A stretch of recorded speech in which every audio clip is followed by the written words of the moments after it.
All right, guys. Well, what we're going to do to be kicking off this conference is we are about to zoom in a call with Brian Montgomery. He's based out of Alabama, or excuse me, Mississippi. And I believe right now he is actually in Houston waiting to have surgery tomorrow at MD Anderson. So I'm really thankful for the opportunity that we actually get to do this. After Brian kind of introduces himself a little bit and introduces the video that we're going to watch, which tells his story. He has gone around all across the nation sharing his story, the story of his family. It's a hard story, but God has used that story for His glory.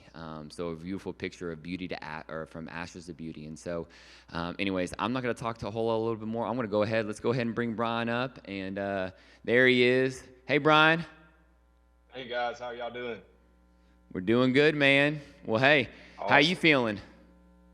I'm good. Yeah. So actually, we are still in Mississippi. We're traveling tomorrow, headed to Houston, and I'll just ask, go ahead and ask, the congregation they're represented to be in prayer for our family. I've got colon cancer, and we have to have surgery this week at MD Anderson, and they're going to remove a portion of my liver. So, pretty in-depth surgery. But man, I tell you, God's been faithful in this whole journey.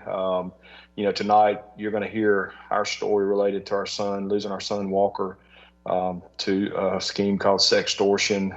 Walker committed suicide December the 1st of last year. So just a little bit over a year ago, we lost him, and then I was diagnosed with colon cancer in September. So it's been a mighty wild ride in the last couple of years. And I guess what I want you to hear tonight, you'll hear the story of what Walker went through and what led to his death. And, so there's really two major focuses that we're trying to accomplish here. One is obviously to warn teens and parents about the schemes that Satan sets for our teenagers, especially in social media and technology. And I feel like if Walker would have heard these warnings, that he would still be here with us today. And so that's part of the motivation to tell the story. But the other part of it is from a spiritual perspective. As a Christian, number one, I know where Walker's at. I have no doubt. Walker was baptized at 10, 11 years old, and not only that, but he lived out his faith in his life. And so we know Walker is standing before the Father today. He's in heaven with Christ, and we have faith in that. We have confidence in that. But at the same time, we see in our journey that God works. He works his biggest miracles and his biggest accomplishments through extreme difficulty and extreme hardship. I was in front of a group of teenagers this week, and many of them they're used to athletics, and they're used to the work it takes to be competitive and do the job there. And the analogy I use with them is you have a lot of work to do. There's a lot of workouts, a lot of preparation, a lot of practice, and nobody gets better without pain. And that's the message I want you to hear, that in spite of the pain that our family has experienced in this situation, that we're excited that you guys have allowed us to speak to you tonight, and allowed us to be a part of your faith journey as well. And I want people that are experiencing difficult times and hardships and things that seem impossible, that I want them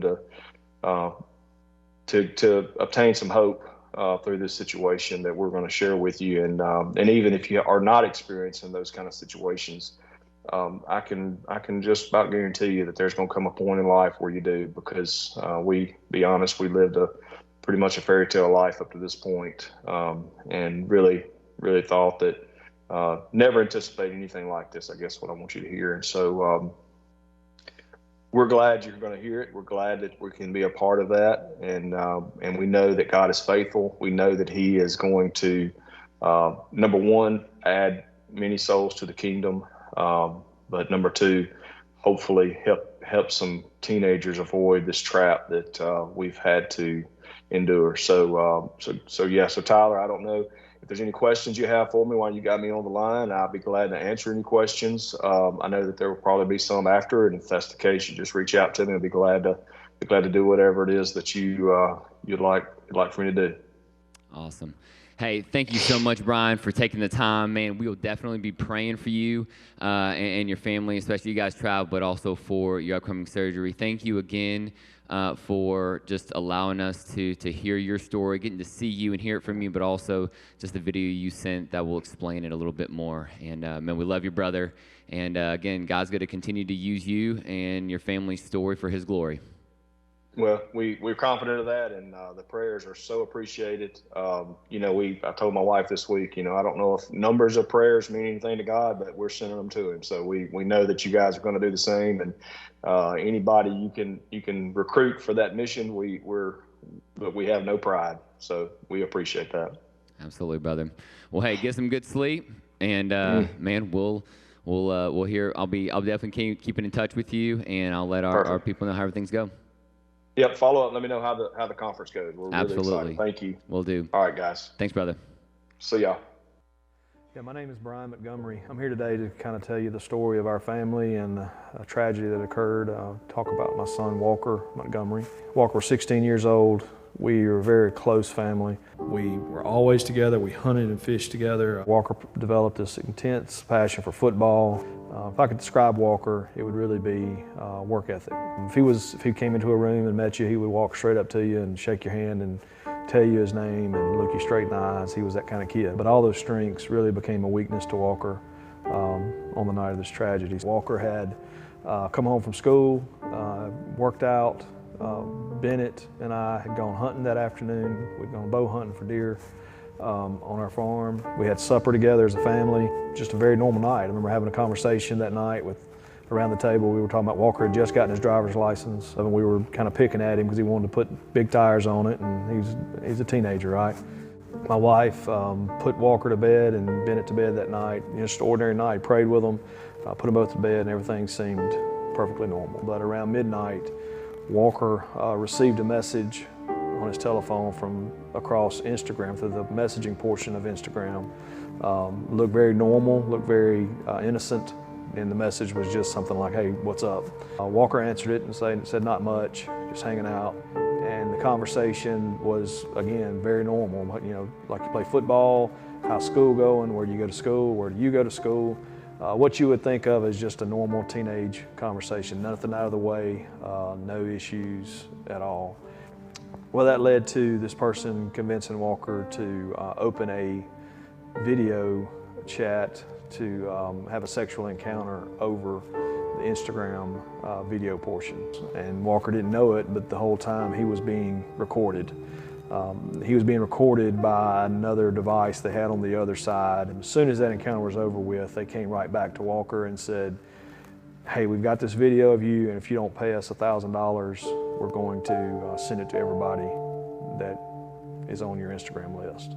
And I even further can't imagine that stress as a 16-year-old boy who's still trying to figure out his way and his place and all the things that come along with that pressure. So in an instant, Walker's life was being really threatened, because the conversation went very much like that. I mean, these people were telling Walker, "Hey, your life's over. Everything that you love, everything you care about is gone. It's done. Nobody's going to love you."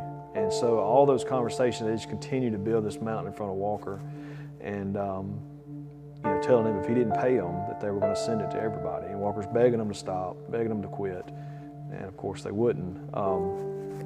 Eventually they get to the point where they're sending Walker screenshots of their side, of the messaging sides, showing that they're sending those videos out to his friends. And that continued, and as far as Walker knew, that was being sent. But the reality is that it wasn't. Nobody that we know of received any of those videos, but Walker thought they were. They wanted the money. They said, "Steal it from your mom and dad." Walker said, "I can't do that." Just continues to mount this pressure, and eventually they show Walker where they've sent the video to his mom, and Walker responds, "I'm just going to kill myself." Their response was, "Go ahead, because you're already dead anyway." So that conversation lasted about 2 hours. Started about midnight. Looks like it was over by around 2 o'clock in the morning. And at some point during the night, Walker goes into my office and goes into my safe, which he had the combination to because of our ventures, you know, in the woods, always hunting together. He went in there and got a handgun and went back up to his bedroom. At some point during the morning hours, took his own life. So the question would automatically be, you know, what would lead to this kind of tragedy? One of the things that I talk about, and I've talked about a lot, is the aspect of teens having access to their phones during the night, you know, or in private places. We were looking at Walker's phone and trying to understand, you know, what was going on. Was there some depression that we didn't know about? Was there some mental illness? And we don't see any of those factors in Walker's communication at all. The only thing that we found was some pornography use. But I believe the current statistic is about 87% of men have looked at pornography in the past year, and 47 or 8% look at it on a regular basis. You know, in our generation, it didn't lead to these types of problems. But in this case, it did. I believe Walker saw this as just one step further into that world. He was a 16-year-old boy with a healthy sex drive. If you're a man, you can relate to that. This is happening on a systematic scale that we really can't imagine. One of the reasons we're in this situation is because we didn't know. You generally don't protect yourself from something you don't know about. And so with that mindset, I know that if we would have known that, we would have done something about it. I think it's a natural instinct to want to keep this private. It's embarrassing. At the core of why Walker did what he did is because of how he anticipated people reacting to him, right? So the other side of that is the culture we live in. How do we embrace people that make a mistake? What I would have, if Walker would have knocked on my door that night, I'd have said, Walker, we're gonna figure it out. We love you. You didn't make any mistake that I haven't made. And there's not an adult or kid that can say they're without blame or without problems. We've all made mistakes. And so as a parent, I want parents to hear that if your kid comes to you and you know about this, count that as a win. You've won. You've won the fight. Because once you understand the problem, you can fix it. You can solve problems you know about. You can't solve a problem that you don't know about. This deal with Walker occurred in one night. He went to bed perfectly healthy, perfectly happy. And we didn't get to see him again. Parents and teens and teachers, law enforcement, whoever is interested, you know, in this conversation, I guess what I would really want them to think through is, where do we go from here? And what I would really want to encourage people to understand is that in our society, we've crossed a line. A lot of us don't know we've crossed the line. I didn't know we had crossed the line. The line is that we've got a really dangerous tool in the hands of kids that can't handle their responsibility. And change is hard. Change means that you ask your kids, I want to take the phone tonight. It's going to my room and we're going to start a process of accountability. That's change, and that's hard, because if you're talking about a 16, 17, 18-year-old kid that may not even, probably not paying their own phone bill, but they're used to that freedom, it's a difficult conversation for parents to have. Teens, I would tell you, let your parents provide that oversight. Let them help you. They love you. They don't want anything to happen to you. There's nobody with more vested interest in your future than your parents. And so this collaboration of parents and kids and letting that guard down, and let's figure out how to move forward with that change and the understanding of the threat that we're against, it's real. My family is proof that it's real. And I don't want that to happen to anybody else. Secondary to that, we've got to expect that change and that responsibility transfer to happen in industry. The tech industry is the largest economic powerhouse the world has ever known. We've never been in a situation where technology, where an industry has had as much power to sway opinions, to create a culture that they want as we are today. So we have to enact change there. We have to ask our leaders in our government to say enough's enough. We're going to protect our kids. Today we're supporting a bill called the Kids Online Safety Act. That bill is intended to put some of the duty of harm prevention on the tech companies who are creating these products.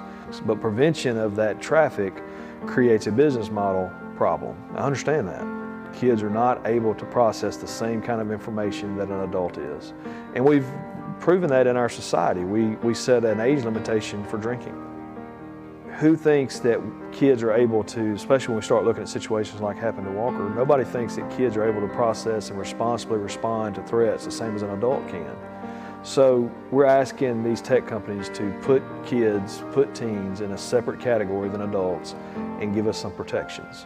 And that's what the Kids Online Safety Act does. Make sure that we put our kids above any other aspect of society, whether it be profits, whether it be votes, whether it be power or anything else. We're going to protect our kids. And if enough of us have that opinion and voice that opinion with either votes or conversations to their leaders, things will change. And we've got a fight in front of us. And we're up for the fight. We have paid a heavy price. And I have full expectation that a lot of people are going to come along right beside us and fight this fight.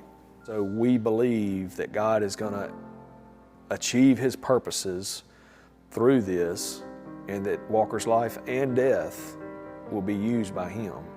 My wife and I have been saved since we were kids. Walker was saved at 9 or 10 years old, baptized.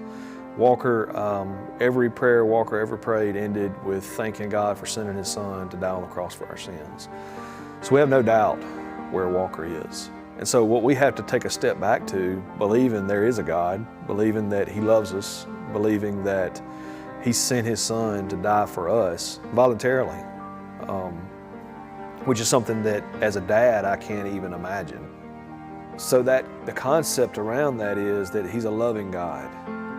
He is a sovereign God. Sovereignty means that He is in control, and that He has a plan. It means that His means do justify the ends. And so with that in mind, I know the power that He has. There's not but one conclusion, that He could have stopped this from happening. There's no other conclusion that you can draw if you believe that. And so you've got to ask yourself, why? Why would He not stop this? Walker didn't deserve this. Our family didn't deserve this. So why wouldn't God stop it? And the only logical conclusion is that God has a purpose in it. And I don't know the full extent of that purpose. I don't think I will know the full extent of that purpose until eternity. But I do know that He is fully in control, and we see that in the story of Job. We see that God released Satan to own Job's life in reality. Not only did He release Satan, He offered Job up to that tragedy for a purpose. We can all see some of that purpose, but we won't understand even Job's purpose until eternity. And so, what are some of the purposes? Some of the purposes are that we're here today telling you this story so that somebody else will be saved. That's some of the purpose.